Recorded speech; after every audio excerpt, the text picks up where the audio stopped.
Good evening.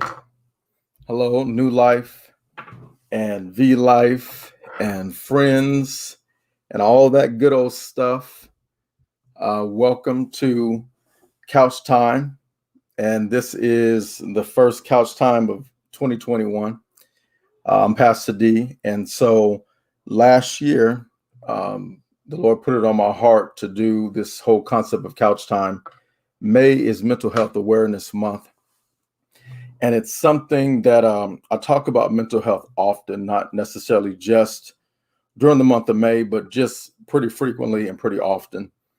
Um, I realize that unless um, unless you're at a good place mentally, it really makes life difficult. If we be really honest, if we be honest and really let's take the gloves off. I didn't come to preach to you, even though I'm a preacher. I had to come with all kinds of Greek and Hebrew words and things like that, and we could get into all that. This is not a church service. This is not theology school and things like that. This is really to connect, get real. Let's be real. I can tell you from my life, from things in the past, of having really dark times and dark moments, difficult moments, moments of what may seem to be some form of depression.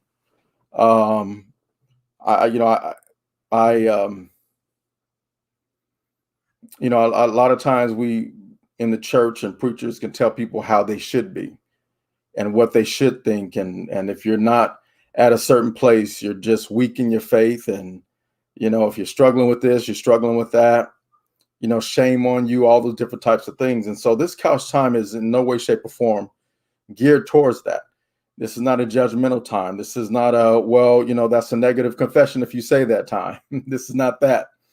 This is a really, let's get real, let's get raw, man, and let's talk. Let's really, really, really talk. And so, we're tonight in particular, we're talking about, mental health in general. And the little subtopic is I'm close to the edge. You remember the song "Don't Push Me" because I'm close to the edge.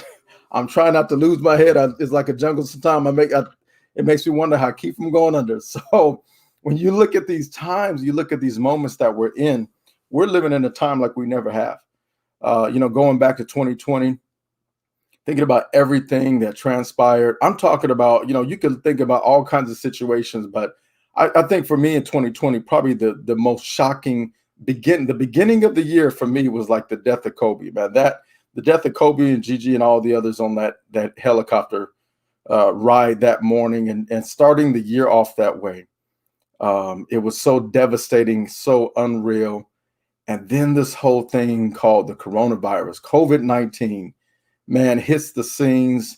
And just, I mean, the nation got shut down and just all kinds of stuff going on. And just the death toll from that. Kids stopped going to school, doing all this distance learning, going to school, picking up laptops, all those different types of things. And graduations getting canceled and proms getting canceled, seasons getting canceled, all kinds of stuff. I mean, it was wild. If you remember what it was wild, man. It was wild. We didn't know anything about this COVID-19, and it was, like, oh my goodness, right? Running out of toilet paper. I remember going to the store trying to get toilet paper, going to aisles and it's empty. I remember when I finally found some toilet paper and some hand sanitizer. You would have thought that was like somebody gave me a multi-million dollar something, man. Like it was a breakthrough. I want to praise dance in the aisle because I got some toilet paper, got some paper towels, hand sanitizer, Lysol. Oh, you might as well forget about that. You ain't getting that nowhere. I remember I went away for a few days and I was in Palm Springs, and I heard that if you go to places like that, because they're, really, folks who travel, you can find that. I remember walking in there and seeing a rack of Lysol. And I had 2 bottles of Lysol. And I said, hey, can I get 2 of these? Man, you talking about all kinds of stuff going on, right? And just and then listen, and then remember so much political stuff, and then we're divided politically. Is this that? Is it a hoax? Is it that? Do you have to wear a mask? All kinds of stuff, people fighting, and then the George Floyd situation hit, And man, that sent a ripple effect all throughout the world. People protesting all throughout the world because of that George Floyd situation. And then again, the nation being divided. There's so many things you can think about globally, within the nation, within our state and county. But this is the reality. Regardless of what's going on in the White House, regardless of what's going on, even in your neighborhood, it's about what's going on in your house. Is there peace in your home? Are there issues in your home? Are there marital issues? Are there family issues? Are there issues with your teenagers? Are there difficult relationships in your home? Are you fighting with your teenage daughter? Does your teenage son, has he been diagnosed with something, or is he showing these different symptoms? Is your husband depressed? I'm talking about all that stuff. We saw an increase in things like domestic violence because folks can no longer escape to work. People weren't getting along in the home, but at least they can go to work, and they got away and escape to work. Well, what happened when your job shut down? What happened when you're working from home and now everybody's in the house 24/7?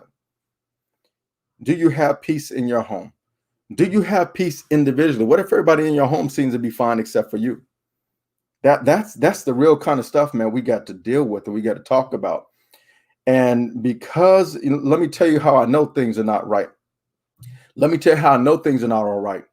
Every time you see a mass shooting, man, what do you think is going on? You think that somebody's in their right mind when they're doing a mass shooting? Of course not. Of course not. Look at the suicide rate. You think that everybody's happy and so when they commit suicide, everything's happening? Absolutely not. I said it today. I was talking about this whole topic about mental health, that, man, we've had so many people commit suicide that could be here today. One of the leading causes of death, suicide.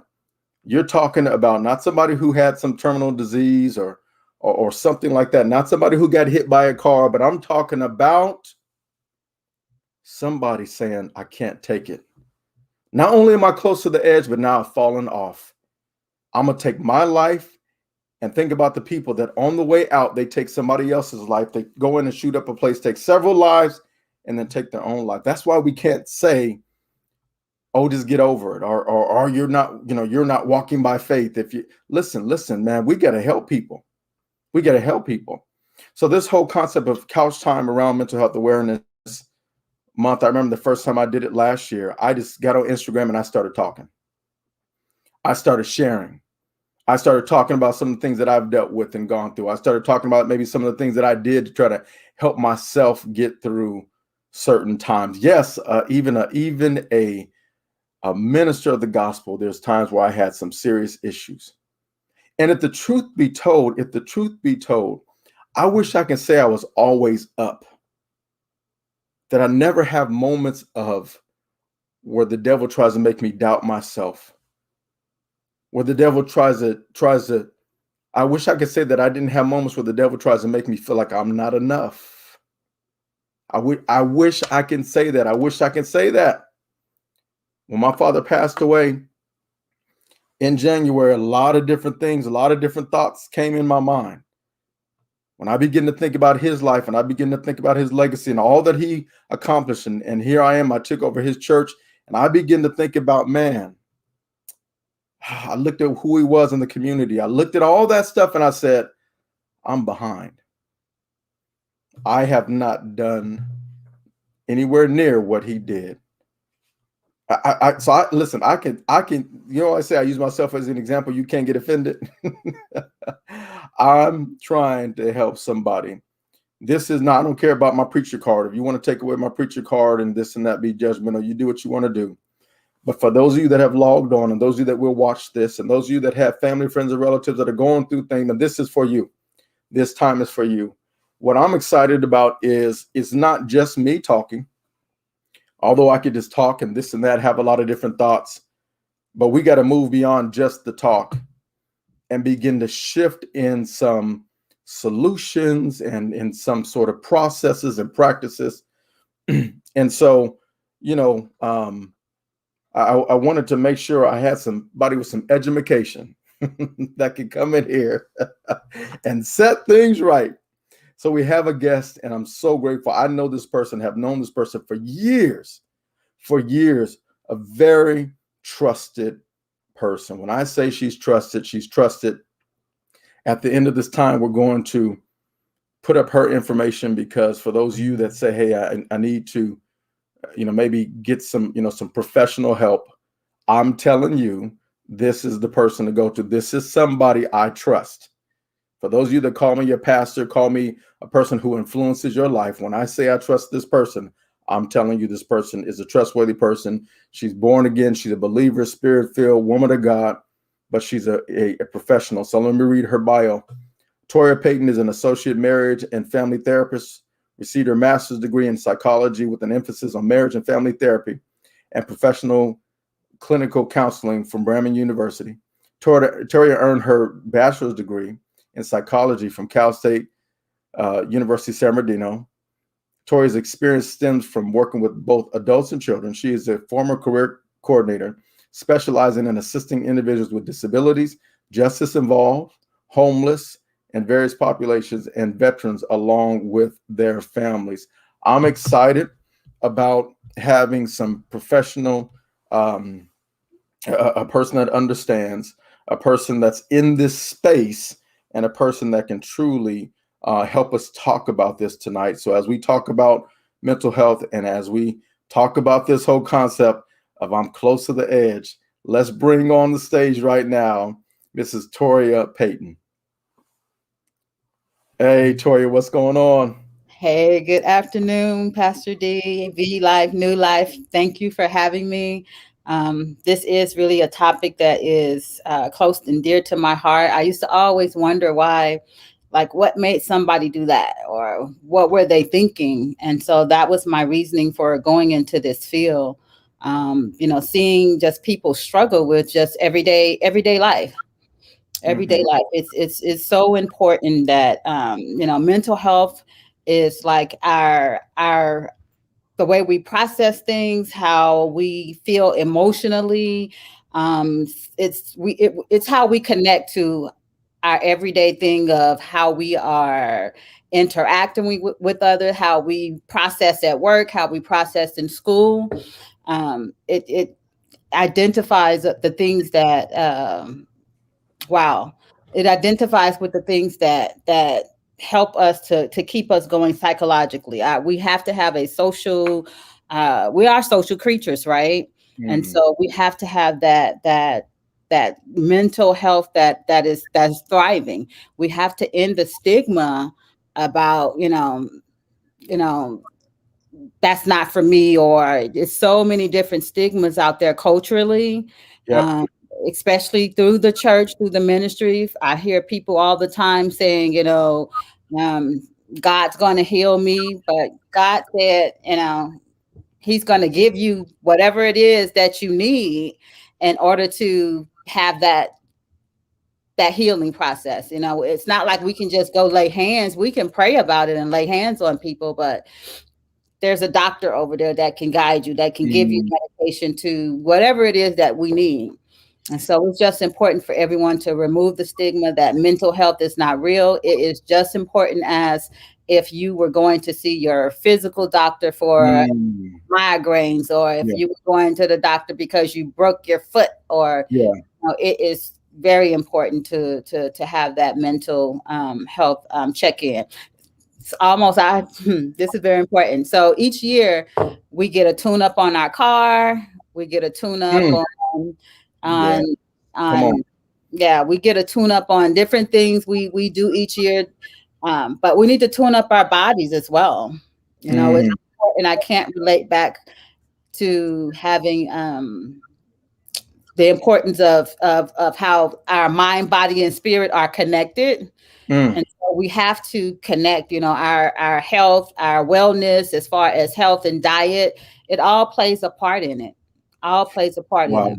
Let me ask you. Let me ask you something, or maybe highlight something you said. I love how you said it. You said, mental health. It's how we process, how we think, how we connect emotionally. Because I think that when somebody hears the term mental health, they think about like mental illness. But Mhm. we all have a mental health status. right? I mean, so if it's on a scale of 1 to 10, we all are somewhere in that spectrum. And maybe just because somebody doesn't have a diagnosis doesn't mean that their mental health, that they're at a good place mentally.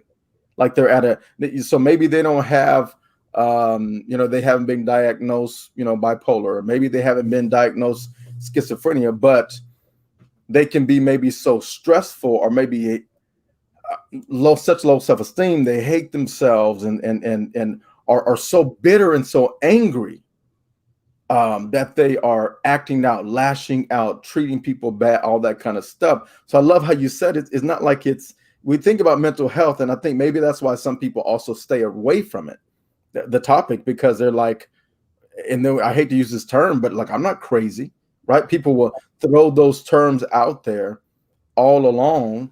Their health is decreasing, their mental health is decreasing, just like somebody who maybe they're not diagnosed with cancer, or some sort of disease, may think, well, I'm good. It doesn't mean that you're good just because you're not diagnosed with cancer.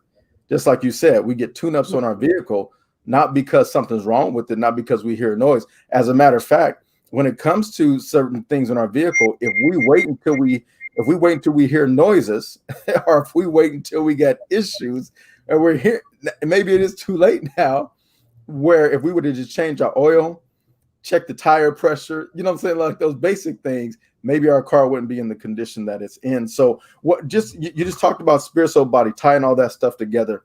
um how do you even keep a solid, healthy mental health? How do you keep yourself at a good place when it comes to mental health? Yeah, that's a great question. So mentally, we can do things that diet and exercise, drinking water, those simple things are, great for our wellness, for our being. Um, Mm-hmm. Taking that walk, getting out, getting some sun, um, journaling your thoughts and Mm, feelings when you can't express it. So instead of keeping all of that stuff bottled up inside, get it out, write it down. But diet and exercise, what you're putting in your body. Remember, we have so much toxin in our body, mm, whether yeah. it's environmental. We have those toxins in our body, the things that we eat, processed foods. We need to be eating a clean diet. Right. So Right. important. I can't stress enough, even if you can't start like, strong with, hey, I'm gonna clean eat, start with small stuff, taking out sugar, one soda a day. If you drinking 10 sodas a day, Mm, you can't drink, one bottle of water, a day, try a half a cup, so it's taking mm, small steps to be able to function normally. yeah. When I say, function normally, but there are warning signs if Mm, that somebody may be having or experiencing a mental breakdown, or just not operating at their full capacity. okay. Um, so if you notice, somebody is sleeping too much or not sleeping Mm, enough, not getting enough wow. sleep, Yeah. sleep is very important. That's another key. If you're not sleeping, having low energy or no energy at all, that you're not in tune with doing the things that you used to do. So, hey, I used to love playing basketball with my homies, but now I don't like going outside playing basketball with them. Now you Wow. start seeing people isolating themselves to the room, having a dark room. I've noticed some kids just like being in the dark all the time. Start Mm, to experience excessive drinking and excessive smoking. Um, Forgetting things or being confused, wow. um, eating too much. You start seeing the irritable behaviors, where is yelling that when you normally don't. That person normally doesn't act in that way. Yeah. Um, they could hear voices. That's a part of or I meant to hear seeing or hearing something that other people don't see or hear. Wow. So Wow. those are signs and wonders, just how they give you signs for a migraine headache, if or if you're having like even with COVID, they give you these symptoms that, hey, if you have these symptoms, go get checked to see if you have COVID. It's the same thing, rather it's the physical piece of our body and wellness versus our mental status. Wow. Oh my goodness. Let's kind of talk about something. So you and I are former colleagues, and we used to do a weekly session that was really just around the health and well-being of our staff and our employees, and we Mhm. talked about certain things.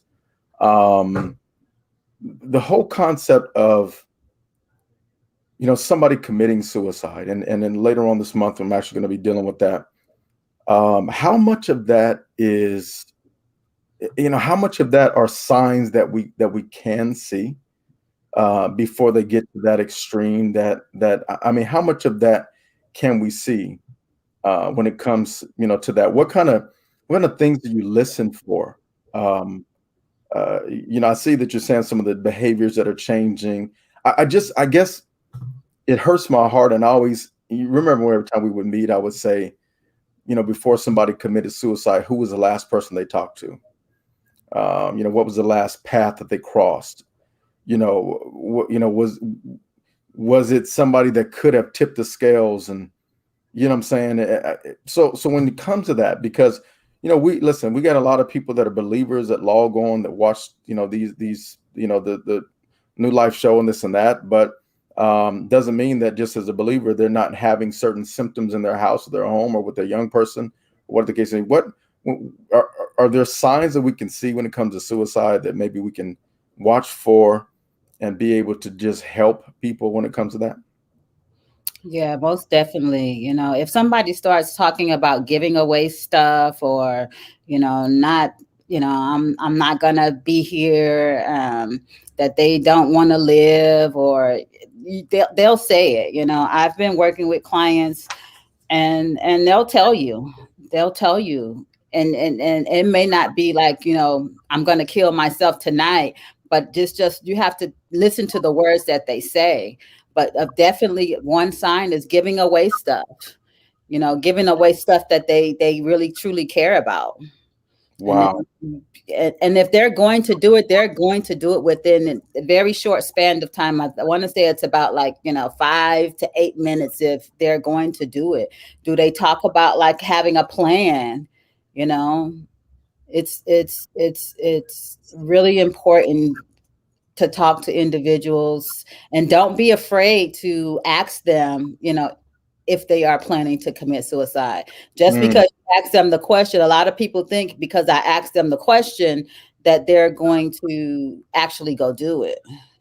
mm. And that's not so. I see what you're saying.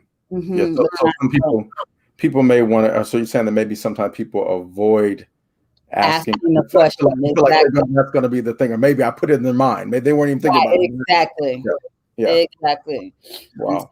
so, just don't be afraid to ask the question. If you see that they're giving away things, if you see that they talk about death a lot, or they talk about just dire things that just doesn't seem normal, like Yeah. if it seems weird and strange, that it's typically not the way that they would talk about certain things, and it seems more dire, begin to ask questions. Hmm. Begin to ask questions.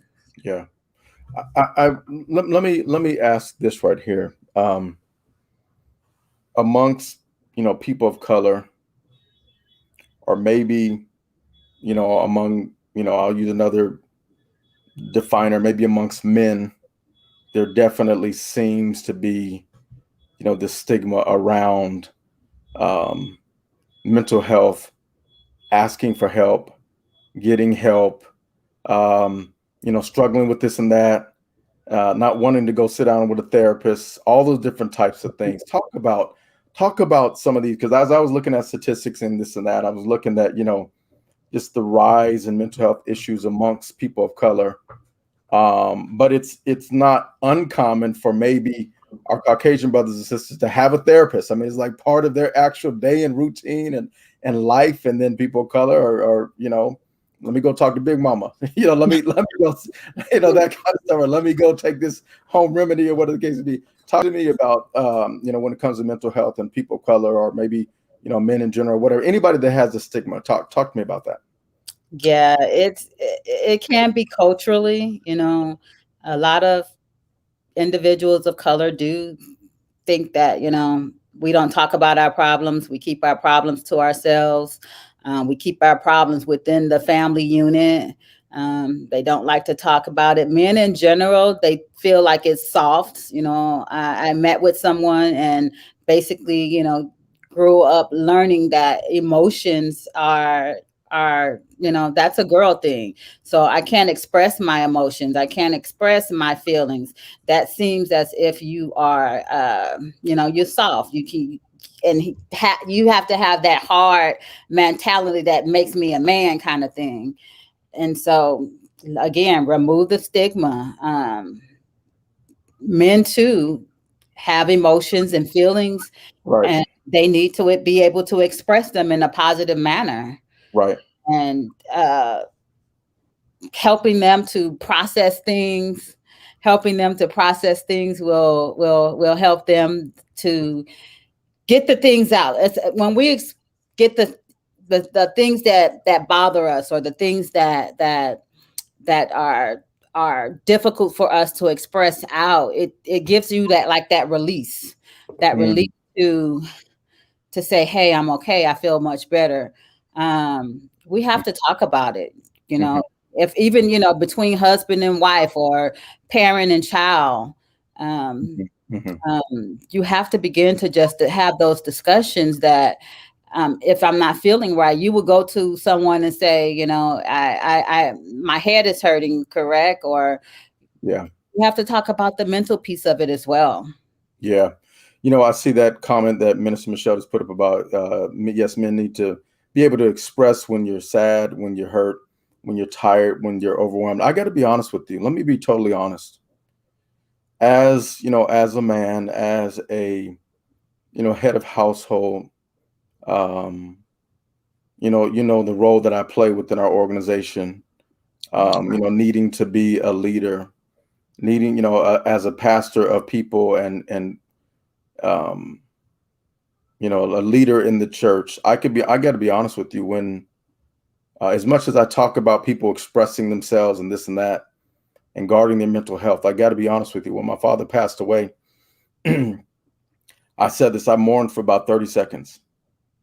And then I had to go into, this mode of now taking care of people, Wow. um, leading this leading this congregation and these people through this loss, because it wasn't just my loss, but it was the loss of this entire group of people, my family, because my father was so key in our family, and I felt like I couldn't go through a lot of what I was feeling. You know what I'm saying?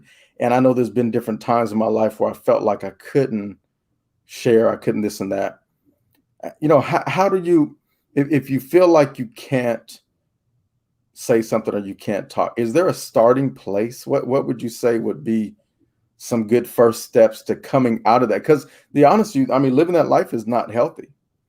Um, Holding in, carrying a lot, not expressing, whatever the case may be. That's I just There's no way that's healthy. I'm saying there's no way that's healthy. So what's the first step? What do you do? What do you do if you feel like you can't talk to anybody?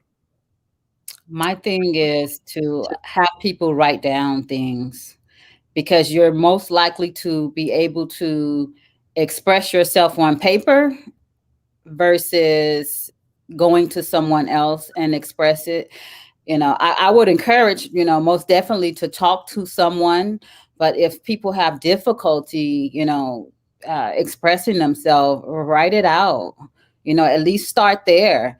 Mm, um it's really difficult for men, and men, they're the head of the household. And so, for you to express, what you were struggling in, um it's key. It's And I say that because um, know that when we go through different challenges, we have to be able to know that there's an out, right? You know, Mm, there's a way of an escape. mhm, Um, mhm, if you can't express it even on paper, you know, physically do something to release that tension, to release that pressure, because we can't allow that stuff to build up in our body. And if we okay, carry all of that stress, okay. you'll begin to feel the aches, the pains, all of that that you're not Wow. getting out. So if it's exercise, if it's going to the gym, beating up on the bag, you know, have Right. you have to be able to release all of that stuff on the inside. Mhm, And mhm, so exercise would be one that I would say, you know, even meditation. I mhm, know it's difficult for us to sit in a place and just, you know, be at peace in that one moment because we have so many racing thoughts. But just, you know, 5 minutes of quiet time. mm, Um, mm. you know, 5 minutes of quiet time, and just different things that I give to my clients too, if they can't express themselves. Mhm, But I feel like you do have to have an out. mhm, You mhm, know, you can't get people to talk to people if they don't want to. But if you have difficulty or struggle with, you know, talking to someone, um, yeah. most definitely write things down. Mhm, Um, mhm, just to get it out. You know, if you need to go back and revisit what you wrote down, mhm, um, sometimes if it's difficult, um, and it's something that you don't want to revisit, you know, close that chapter. Once, mm, and what I mean by close the chapter is write whatever down that's bothering you, that you're struggling with, and staple it. So mm. that part of your life, you don't Wow. have to go back to it. Wow. Wow. Um, so these are just little techniques that I do utilize, you know, on a day-to-day basis, trying to get people to overcome the different things that they struggle with. Um, Mhm, but most importantly, it's really about connecting with someone to uh, be able to express really, you know, what's going on. You yeah. know, my thing, don't suffer in silence. That's what I'm Mm, saying. Don't yes, suffer in yes. silence.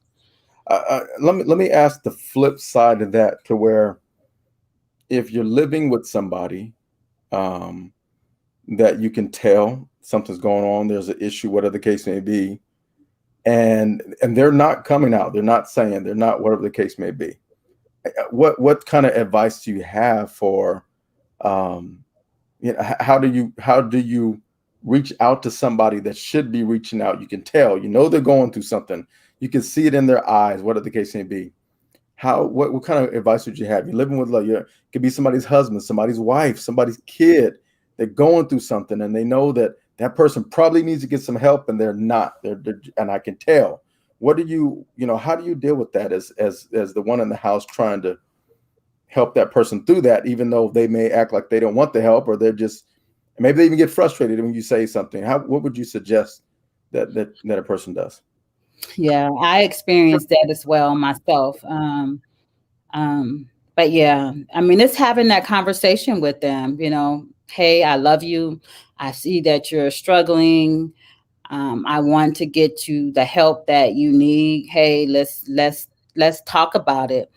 Um, it's difficult for people to want to um, say that, you know, something's wrong. You know, we all want to be okay, and they don't want to be judged. And that's the thing, that people don't say anything because they feel like they are going to be judged. Mhm, Uh, but you know, if it's a household member, you know, let them know, hey, I love you. We love you. We're here for you. We're here to support you. mhm, I would say be more supportive in what they want to do and what they desire to do.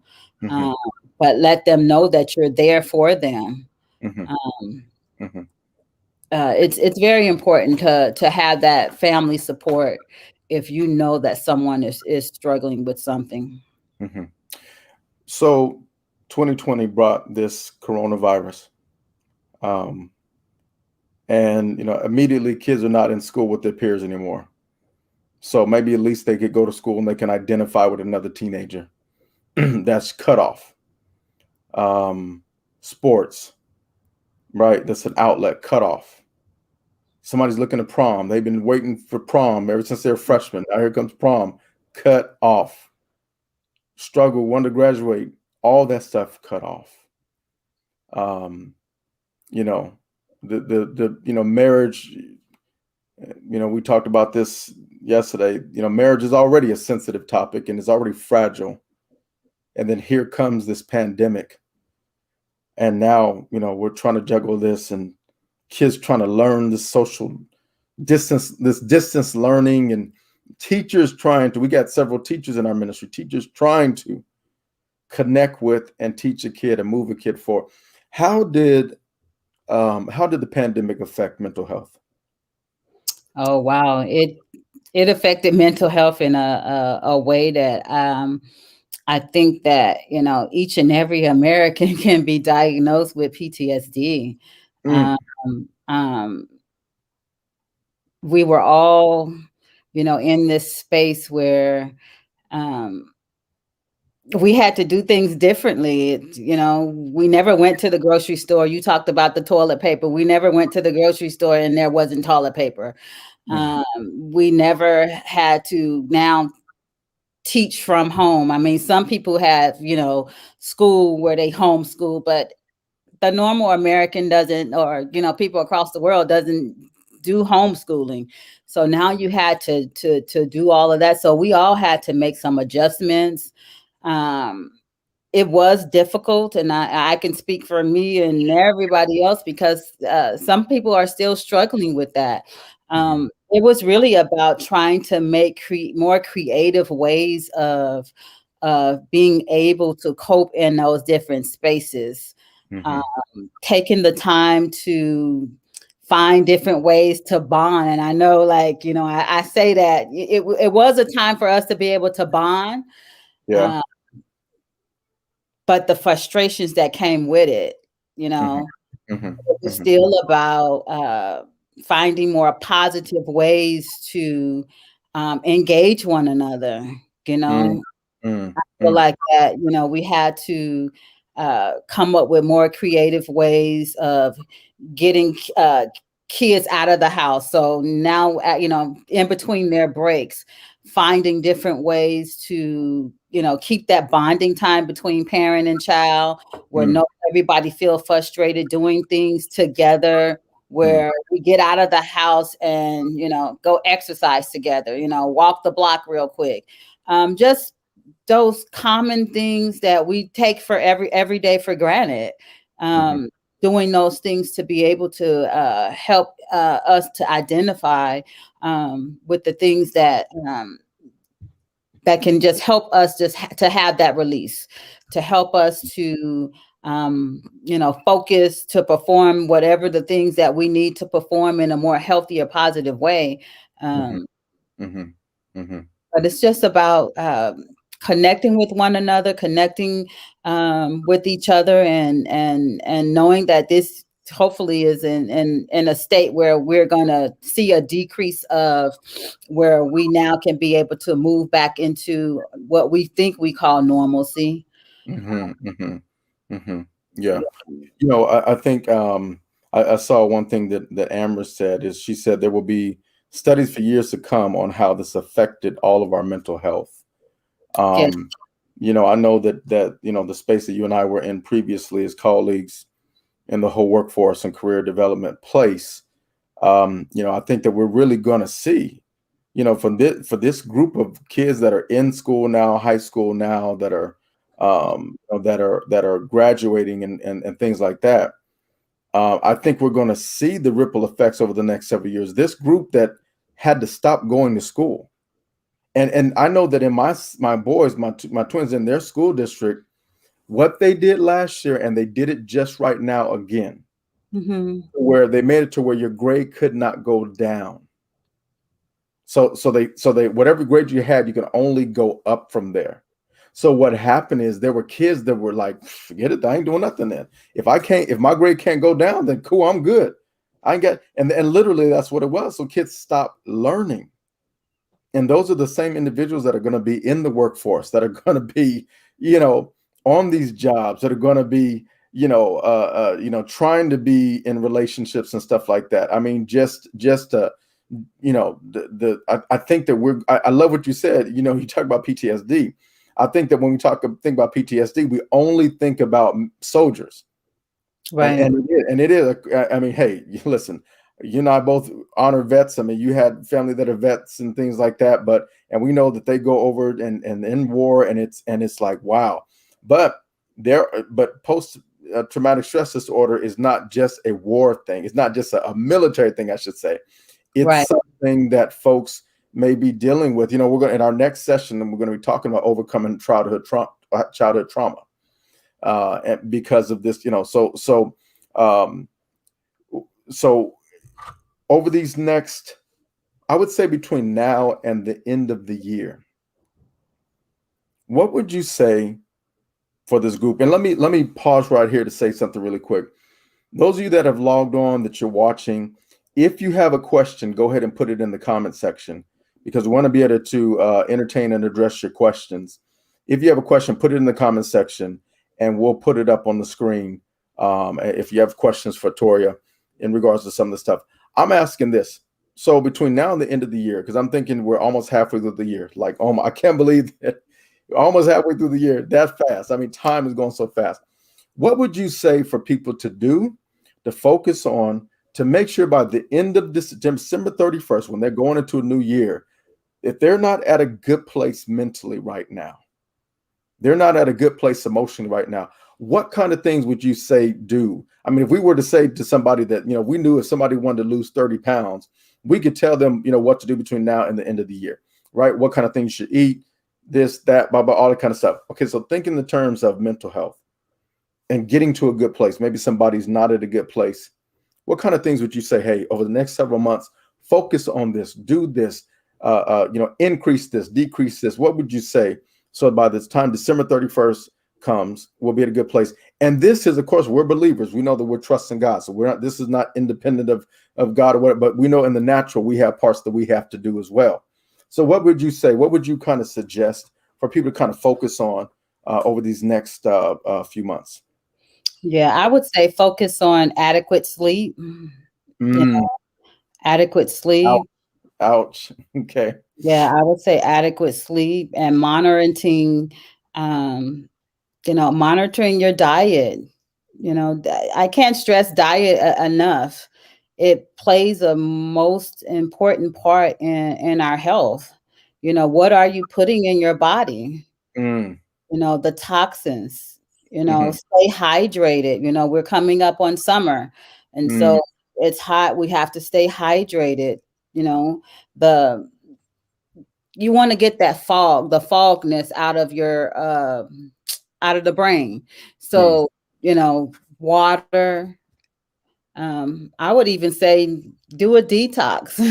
mm. I would even say do a detox. Yes. Okay. Okay. Yeah, Okay. I would say do a detox.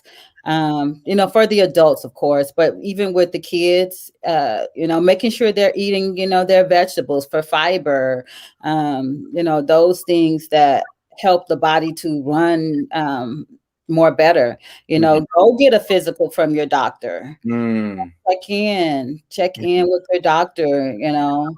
Um, Again, physical and mental, they go hand in hand. So if you haven't visited your doctor in the last year, Yeah. definitely go and visit with your doctor and see, what is going on the inside. Mm, Uh, I mm. would say adequate sun. The sun is your vitamin D. Wow. The sun is your vitamin D. Getting out, and I know things are starting to open back up now. Mhm, Um, but mhm, even if your place where you like to go is not open back up, I would just find more outside activities to do. mm, Even if it's like, starting a garden outside. mm, Those are just things that, you can challenge those emotions there. Uh, mm, mm, mm, mm. taking daily walks. I'm Hmm. not saying start a strenuous exercise program, but those things just are important for the physical body. And when the physical body is in tune, then our mental state is more in tune. Wow. I love all the things that you said because they're practical. Hmm. You named a lot of things that don't even cost a lot of money or no money at all. It costs no money to go outside and walk. It's so funny because my wife and daughter are always like, "You want to go for a walk?" I'm like, "Nope, no, I don't want to go." But I'm realizing, how important that is about going for a walk. I saw. Let me see. Oh man, that so here goes one of the questions right here. I think you kind of talked about something, and then I see another question. I think it was your cousin, because let's go with this first question by Raquel. She said this: How do you go about getting a mental tune-up? You talked about that. How do you go about getting a mental tune-up? Yeah, Miss Raquel. Again, I would start with, going to see your doctor, right? Mm, mm, And, whatever, you work through with your doctor, you just start there, whatever they say, but still eating healthy, adequate water, exercise, detoxing trying to remove the toxins from our bodies. Those mhm, are where I would start for a mental health tune-up. If you find yourself, excessively doing too many things that are unhealthy, so eating a lot of sweets, you mm, know, removing some of the sugar, removing some of the starches. Well, I'm not trying to say starches, but the additive that are in the food that we eat that are no good for mhm. us. Yeah, So yeah, removing that stuff from your diet, mhm, uh, those things will help you feel better on the inside. yeah. The question by Angela Asia, I think that was this is good. What about people that don't have medical insurance? That's huge. I saw that was one of the statistics that I read. It said since the Affordable Health Care Act, Hmm. we've seen such an increase of people that cannot access insurance. They don't have medical insurance, so they don't. So it's not they don't have a primary doctor. It just doesn't flow like that because they don't have that. How do these individuals? What do they do? Yeah, so there are programs out there that have low cost to no cost health insurance. For Angela, she needs to look in her state. So I can't really comment on her because she's in Florida. Mhm, Um, but there are programs that for mental health, like here in California, and it could be Open Path is a no cost to low cost where you can get mental health counseling at a reduced mm. cost. You And said, oh, so you said Open Path. That's what it's called. Open Path, Okay, okay, it's that's called good. Open Open Path. Path, Okay. and people can sign up and they can see a therapist or based off of what their financial situation is, and they can get treatment from anywhere from $30 to $50, something in that effect. But Angela, probably some of the county agencies, check Mhm, out some county agencies that may offer reduced services in that aspect when you don't have the medical insurance. mhm. Well, that's good. That's such good practical stuff. Um, any you talked about we're coming up here close to an hour, but you talked about kids. You talked Hmm. about children. Um, I know that a few years ago I did a study and it said that suicide was the third leading cause of death for kids 5 to 19, or kids and young or children, youth, 5 to 19, 5 years old to 19 years old. It was the third leading cause of death. Unbelievable. At that age, they should be having fun, all those different types of things, right? It should be about what kind of cereal am I going to eat, all the, toys, playground. And then here is folks that young, looking to check out. You're working with young people and kids now. What as a parent, grandparent, foster parent, what can we do to help our kids and our youth, our young adults, even kind of, I just kind of put it all in that area.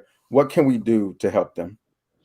Yeah, I had a statistic: 1 in 5 children, either currently or at some point in their life, will experience a serious mental health illness. And I would say it is so important for parents, not to just think that your child is acting out. The Mm, behavior that you're seeing, it is a result of something else. This has kind of been like really, I guess, pressed on my heart because having a 10-year-old or a 9-year-old wanting to commit suicide, um, wow. like you said, they should be enjoying the the park. They should be and wanting to enjoy uh, going outside playing with friends. But uh, I would be more mindful of that behavior is just not typical. Hmm. Um, if you see that they are just irritable or angry, and I would just say just be more sensitive, not that you're allowing the behavior, Mm, but okay. be more sensitive until you find out for sure why you see the behavior. That's so good. That's so good. I think us growing up, the way the solution was the belt, the switch, Exactly. right? Where we grew up is like, people's gonna whoop that attitude out of you, right? What I'm saying? And listen, I do believe in discipline. I do believe in holding people accountable, holding kids accountable, and all this and that. But I love what you said. You gotta be more than just the belt. I mean, it really has to be because you think about this. What if a kid, okay, maybe you give them a whooping and they don't act out in your presence, and they suppress how they want to express themselves, but then they go to school and they act a fool, or then they turn into a teenager and handle it a different way, or they turn into a young adult, go somewhere, shoot somewhere, someplace up. I wonder how much of it when they were kid was like, hey, you just acting up. Here's your timeout. Here's your whatever the case may be. I love how you said, hey, you need to look at that. Find out what that is. Don't just label it at, or we grew up in the church, and you let me get this prayer oil. I'm about to bind this devil, get this devil out of you. I remember we used to have somebody, we had a grandmother, and that's how she used to handle it. Get the prayer oil. I'm taking my granddaughter up to the altar. They're gonna lay hands on her. Well, I do believe in laying hands on folks as well, and praying, but just slap. I think when we just slap a, I think if we just slap the same anecdote for everybody, that's where it can get extremely dangerous. When we just say you're misbehaving, I'm gonna Right. I'm gonna whoop you, and then that's just gonna fix everything. We're gonna be done. I love that how you say you got to figure out that stuff out. Yeah, it's because you have to think about, okay, have they typically been acting this way? Mhm, Do I see something different in my kid?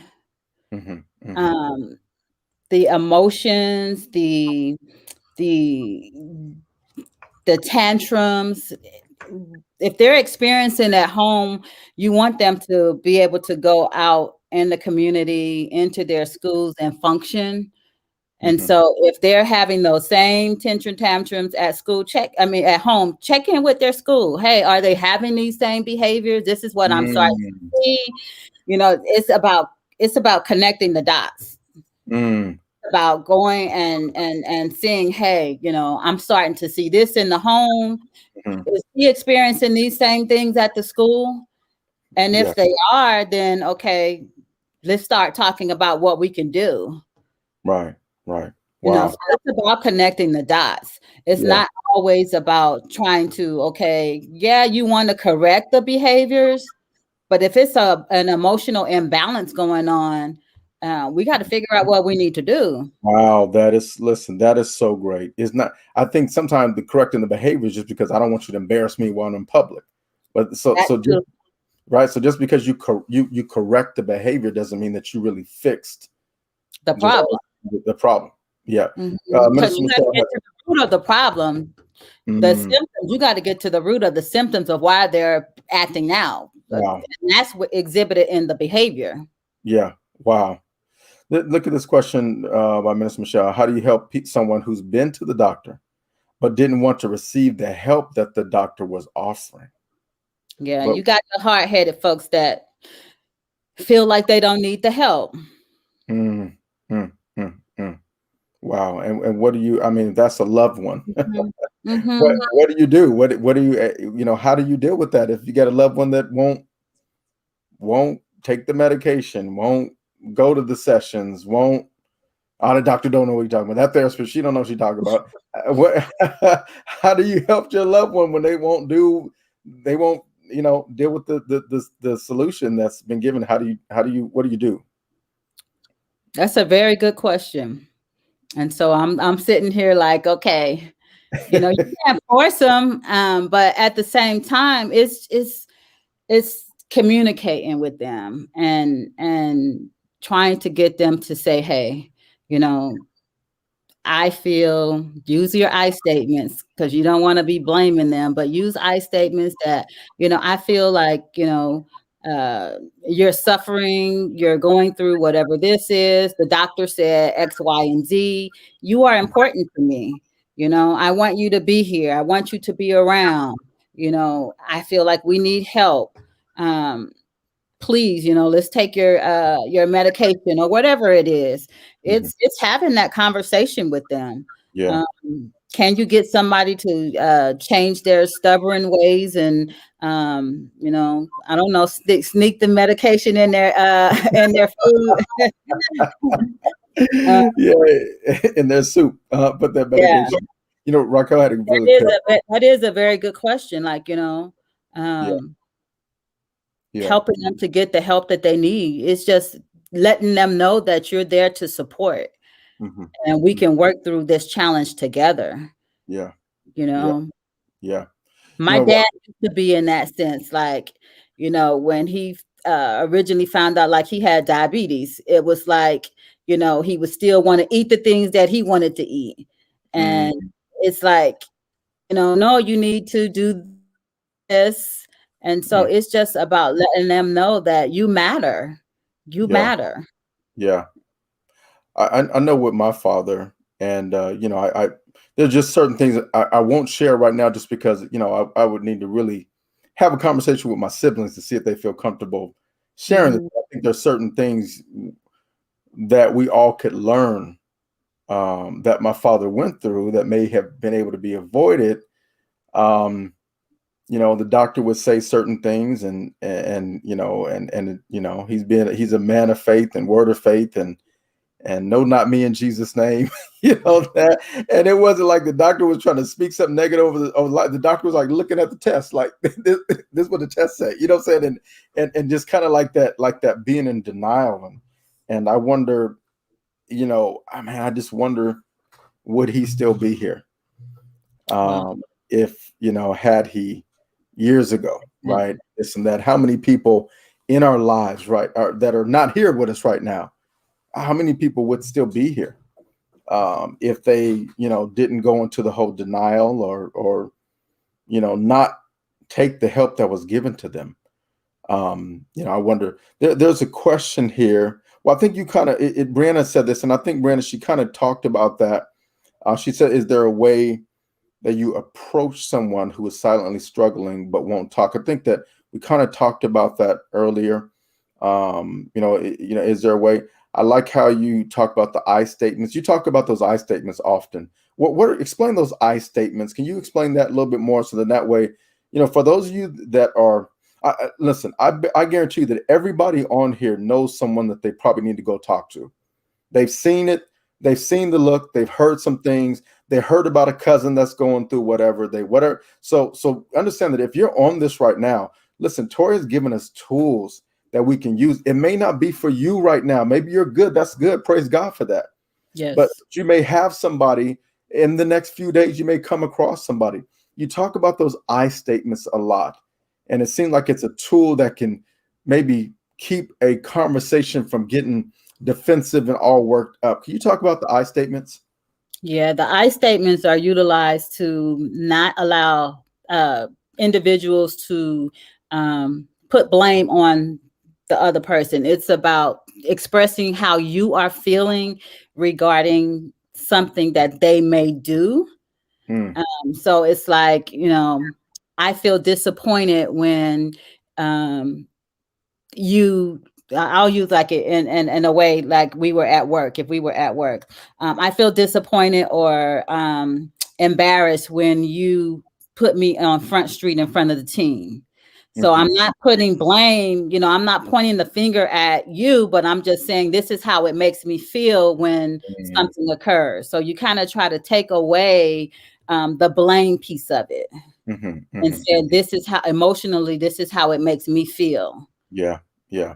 I like how you've said a few different times. Um, I want us to be well. I want us to, getting away from you're not doing this, you're not taking your medication, you're not. I Mhm. want us. If you're in this household, what you go through I impacts all of us, right? I go through. I want us to be at a good place. I want us to be here together for a long time. I like that whole concept of not that blaming and dumping on people and all that kind of stuff. Um, there was a study that I saw that it said that when you are um, when you get on somebody, when you get on somebody when they make a mistake, the same thing in their brain that happens if they were being attacked by a bear. It was a study. The Mhm. same fight or The fight flight. or flight. Yeah, Mhm. that same is the exact same reaction in their brain as if they're getting attacked by a bear. So when somebody gets on somebody, think about if a parent. I know that I'm guilty of that at times. Getting on my boys, getting on my daughter in a certain kind of way. And there's certain times when I get on a certain kind of way, I just feel like so bad. I've had to apologize to my kids, especially if it was something that the reality was it was probably something that I started and triggered, whatever the case may be, and now I'm taking it out on them, fussing at them. But it's the same exact trigger, the same heightened alert in somebody's brain as if they're being attacked by a bear. How important is it, as we kind of just bring this thing to a close? How important is it, Toria, Mhm. to make sure that we contribute to strong mental health of people in our house? So we're not the ones that's what I'm saying, that's really causing some of these issues. I'm not talking about a diagnosis. I'm not talking about a chemical imbalance where there's the medication. I'm just talking about somebody just being a certain way in the house. A parent to a child. I can't stand when I see a parent cussing their child out. That kind of stuff. How important is it for us to, help people in the house to make sure that we contribute to a strong mental health, healthy mental health versus, destructive behaviors? Yeah, that is a really great, great, great question. Verbal abuse is it when you say things, people remember what you say and how you say it. I would say, do things in a loving manner. And what I mean by that is, down talk what somebody is doing. That's why I like the I statements, because you don't want to put blame on what someone is doing. Yes, we don't like maybe what we see in the behavior, but however, if we put it in a way where they don't get defensive and put that block up, because when you talk to people in a certain way, if it's not a tone or in tune with what they uh gonna gravitate to, they're going to put that wall up. So Yeah. I feel like it's about having that conversation with them, being able to just talk in a sense that they are able to understand. Mhm, Um, you know, mhm. again, letting them know that, I'm here for you. Um, and the importance of working through whatever issue it may be, that we can do it together. You don't have to do it alone. Yeah. Um, Yeah. you know, Isolation is truly where people begin to divert back to, um, I can do it by myself. I don't want to talk to Mhm. people, because people, when the way that you talk to people, it begins that they will shut down. They Yeah. will shut down. Yeah. Yeah. Yeah. I can tell you for myself, um, back in the day, I used to have I used to be honest, I used to be real angry and violent and all that kind of stuff. And, way back in the day, listen, it's like, hey, we could fix this, we could fix this outside. You know what I'm saying? You know what I'm saying? We can handle this outside, right? But, as I really begin to walk in the principles of the word of God, this is Mhm. years ago when I began to work. Matter of fact, my wife has never even seen this side of me, by God's grace. However, I could tell you what I've done. There would be times where I would shut down because, you know what I'm saying, I couldn't handle it physically. We can't fight. I'm not going to fight with you, right? But I will shut down because this verbal attack, or this, being nasty, being mean spirited, somebody just being nasty. I don't know. We live in a cold world, but we live in a cold world because there's a lot of cold people. And I think that we need to be lifting each other up. We Exactly. need to be encouraging one another. We need to be speaking a positive word over each other. We need to stop taking jabs at each other. We need to stop attacking each other on social media. We need to stop texting, uh, sending text messages that just, we need to stop sending text messages that just steal peace. We know what we're doing when we send a text message. We know what we're doing when we send a certain email, and how it upsets and how it, hurts and all that kind of stuff. And we know the kind of words that we say that really jab at somebody, and the low blows and things that are just totally unnecessary, especially as a believer, because the Bible says in Ephesians 4 that the words that come out of our mouths should minister Mhm. grace to the hearers. It should minister grace to the hearer. And the thing that I'm about to say, is it's going to lift somebody up, or is it going to tear somebody down? The Bible says in Proverbs 18 that death and life is in the power of the tongue. Yes. You know what I'm saying? We can kill moments and destroy people and self-esteem by what comes out of our mouth and how we say it, and even including body language. If we're Yes. slamming cabinets and, saying all that kind of stuff, It's so true. It's so true.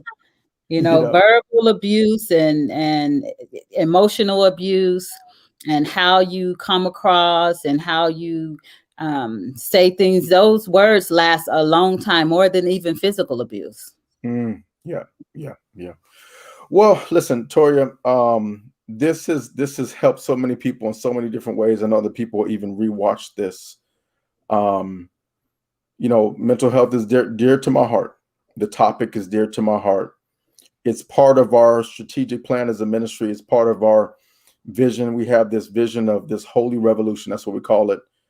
And one of the main things we want to do is we want to address mental health and stability. We want to bring that to the community. First, starting with the word of God and prayer. Make Yes. sure that, it's about, people being, as a preacher, I'm definitely, and not just as a preacher, but I'm saying as a believer, I believe that you must be born again. That's what Jesus told Nicodemus. We got to get away from being born again as being optional. It starts with Christ, because the Bible says in Isaiah 9 that they call Jesus the Prince of Peace. And so if you don't have the Prince of Peace in your equation, you don't have the peace. No Jesus, no peace. Yes. And the goal is, like it says in Psalms 23, he said, he leads me besides the still waters. That is the goal, to be at a very peaceful place. And we get that from our relationship with the Lord, the connection with the Lord. And then, just like anything else, we believe that God is the healer, right? He is Jehovah Shalom, the Lord our peace. But just like we believe he's Jehovah Rapha, the Lord our healer, if somebody were to have a headache or not feeling well, I wouldn't discourage them from taking a medication. Dr. Price, Apostle Price, went home to be with the Lord. This is what he said years ago, and I've held on to this. He said things like medication, he said they just control the symptoms until the real healer comes along. So Wow. if we need to come talk to a therapist, go to a counselor, go to a psychologist, go to a psychiatrist for certain medication to balance out whatever, I believe do what you got to do. Don't depend. Now listen, we can't depend on anybody or anything except the word of God. But in the process, like my bishop says, Bishop Giddens says, God can heal by miracle or by medicine. Man, listen, God is the one that has created and allowed us as humans to discover this and discover that and tap into this and tap into that. He's allowed all these different sciences and studies and all that kind of stuff. We need to take advantage of that. And I'm glad that you are, as a woman of God, you're on the front lines and you are blessing so many people. And as you're, dipping into your career, you're going to change so many lives and save so many families, save so many marriages, I'm saying, from all that you're doing. So I'm grateful, Torria. This won't be the last time you guys see Torria. I told her that she has a standing invitation, especially over these next several sessions we have. The next thing we have coming up is overcoming childhood trauma. We're going to be having a section on addiction. We'll be talking about things like pornography and things like this. You see it right there. So on next Friday, the 21st at 6:00, we're going to talk about overcoming childhood trauma. Torria, one of our mutual friends, will be joining me. Jessica Rodriguez will be joining me next week for that. I'm excited about that. On Tuesday, May 25th at 6, we're going to talk about addiction, overcoming addictions, things like pornography and drug addiction and all those different types of things. Gil Gaspy will be joining us that day. And then Friday, May 28th, it'll be the last one for this season of Mental Health Awareness Month. We're going to talk about depression and suicide prevention. And my son, Joshua Woods, who's been an advocate in that space now for some time, who's been pushing really hard for addressing mental health issues and taking the stigma out of this whole topic of mental health. He'll join me, and there's possibly another guest that will come on during that time. And I've told Torria she has an open invitation anytime she wants to jump on those these different Zooms. So these different meetings. So listen, Torria, this has been great.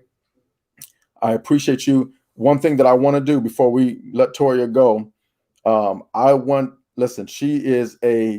this is what she does as a profession. She has a private practice. So can we put her information up on the screen? Because of those of you that you see that right there, you see the email right there, tpayton@livinghopecounseling. What is that? On Microsoft.com. Yes. Okay. And then you see the number 442-600-5852. We're actually, what you're seeing right there is a flyer that our staff created, and that's going to be on our social media. We're going to put that up. Matter of fact, I think I already saw it. It's now on our Facebook page. And so listen, she deals with families, she deals with marriages, all those different types of things, relationships. She talked about how she's even given counsel to people that are not married. You got some folks that are considering getting married, that are going down that direction. They're having some issues in their relationship and things. So she's doing that. Now, let me say this. Put my face on the screen. I need people to hear this. I need people to see me say this. Put my face back on the screen so people can. I need people to see what's going. Listen, she is a professional. This ain't the hookups. All right, this is what she does as a profession. This ain't the hookups. Give me a free session. All the listen. She has a private practice. She has a private practice, and so if you're somebody, you can reach out to her, talk about rates and all that kind of stuff. See if what may happen with your insurance and covering this and that. But definitely, I would encourage you all. No more suffering in silence. Let's get the stigma off of mental health. Let's reach out and get the help that we need, and let's continue to support one another. So, Torria, they're going to put you back in the green room, in the waiting room, backstage. But before you go backstage, are there any closing comments that you'd like to make before you go backstage? Yeah. It's my closing comments would be just, let's end the stigma that, mental health is real.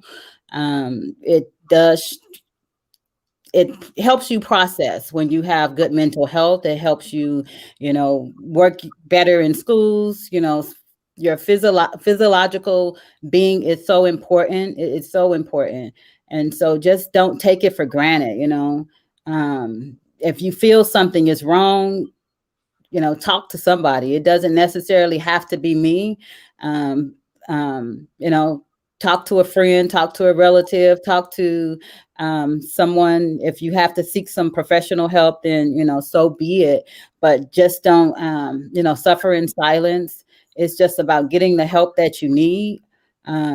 Just to focus, because it's just so important that we're focusing. We have so many different areas of our life, our home, schools, work, the community, and all of those areas we need to have functioning, and be at a high level of functioning. Yeah. Yeah. Well, we appreciate you, Tori, and definitely hope this is not the last time we see you. Even if you don't get on at any time this month, definitely as we're going out to the community and we're beginning to, bring mental health awareness and tools and techniques and things to the community, definitely want to, give you an invitation to get involved in that. We've been called to the city of Ontario. We've been called to the Inland Empire in Mhm. general, and so there's a lot of people struggling in the IE, and definitely want to invite you to be part of that. So thank you so much. I see all the thank yous and all that kind of stuff. Could we thank Ms. Torria one more time? And Ms. Torria, they're going to put you in the green room, and when I'm finished, I'll come back and connect with you. So thank you so much, Torria. We appreciate you connecting with us. Thank you all for having me. So wow, wasn't that incredible, you all? What that was incredible. That was so incredible, so helpful. Let me say this thing. Let me say this right now, and then I'm gonna shut this thing down. Let me say this. I need you to hear this.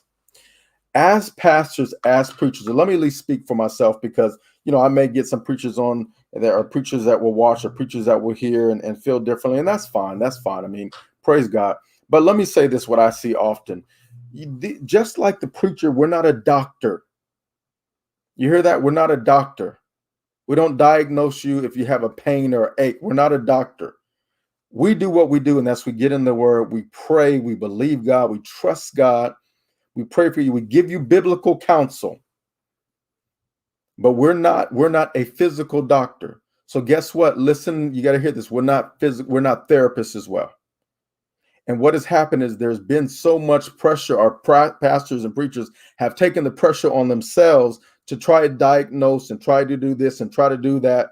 When you got people like Tori, man, this is what they went to school for. They understand this. They have tools and techniques and all kinds of things, practical things that they have that they can talk to you about, share with you, to help you through this process.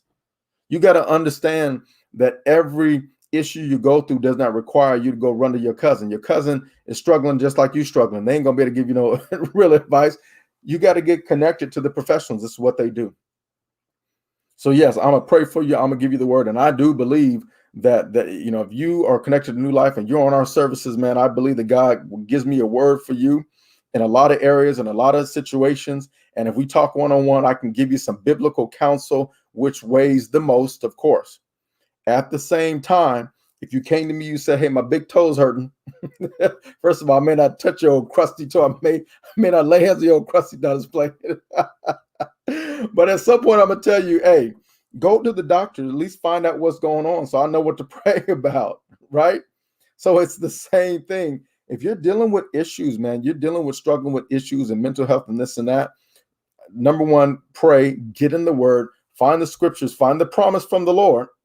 Find the promise from the Lord that is going to help you. And at the same time, go get checked out, go get connected, go sit down with a therapist and see what they can do to be part of the process. Even when you have a physical issue, we're going to pray, you get checked out, and we're going to be doing that simultaneously. You're going to go, they're going to give you a medication. Listen, some people don't believe in taking medication. That's fine. I'm okay with that as well. But if you do say, hey, I'm going to take this medication, I'm not trusting the medication to heal me, but it's going to help kind of control the system, do whatever it's supposed to do. And God's going to do his part. I'm going to do my part, and it's all going to come together. Same thing when it comes to your mental health. Okay. So as a pastor, I will counsel you according to the word, but I don't claim to be a therapist. I don't claim to be a therapist, and I don't ever want to put you in that situation, and don't put me in that situation. If I feel like you need some professional help, that's exactly where I'm going to point you to. That's exactly where I'm going to point you to. And I'll be praying for you the whole time, but we're going to get you connected to the right person. I enjoyed this, y'all.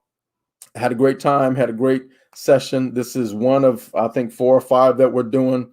Next Friday, we got this coming up. I'll be joined by my friend Jessica, another person that's so absolutely dear to my family and myself, Jessica Rodriguez, such a well-respected person in the community, in the Inland Empire. You're going to be blessed by her story. You're going to be blessed. If you've ever met Jessica, you would have no idea some of the things that she's had to overcome, because she doesn't show it. She just, man, she truly has fought through. And so she's going to show you and just talk about some things. So I'm excited about that coming up here on Friday at 6 o'clock. And then, of course, we got all of our other stuff that's going on in our new life. So listen, I love you all dearly. Bless you all. Thank you so much for joining us. And I will see you Friday for couch time, Friday at 6 p.m. All right. Bless you.